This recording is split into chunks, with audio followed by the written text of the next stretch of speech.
Nag-anunsyo ang Russia ng 3 araw na tigil putukan na magsisimula sa ikalawang linggo ng Mayo. Narito po ang report ni Anjo Milano. Noong Lunes, ipinahayag ni Russian President Vladimir Putin ang 3 araw na truce mula hating gabi ng 8 ng Mayo.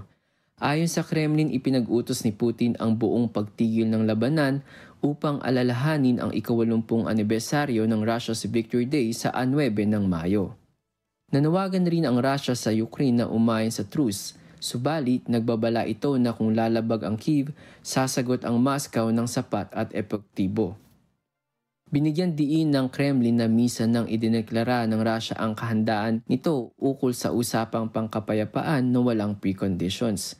Ito anya ay upang tukuyin ang ugat ng krisis sa Ukraine at upang magkaroon ng nakatutulong na interaction sa international partners. Bilang tugon, sinabi ni Ukrainian Foreign Minister Andriy Sybiha sa kanyang post sa X, kung talagang nais ng Russia ang kapayapaan, kailangan umpisahan na ang ceasefire sa lalong madaling panahon at hindi na kailangan antayin pa ang 8 ng Mayo.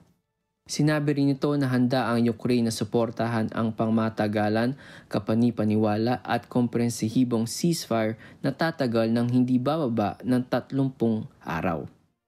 Kaugnay nito, sinabi ni Ukrainian President Volodymyr Zelensky na ilang beses nang tinanggihan ng Russia ang mga mungkahi ng Ukraine ukol sa tigil putukan. Ми ще 11 березня відповіли позитивно на саме американську пропозицію повної тиші. Ми запропонували своє у двосторонньому порядку Росії припинити удари щонайменше по цивільних об'єктах. Хоча б по них. Запропонували також зробити повним і продовжувати на 30 днів припинення вогню на Великдень. Росія постійно все це відкидає і маніпулює світом. Намагається обманути Сполучені Штати.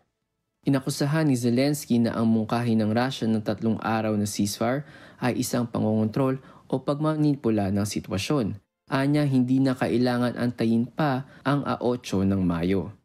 Зараз, от знов, чергова спроба маніпуляції. Чомусь всі повинні чекати 8 травня. І тільки тоді припиняти вогонь.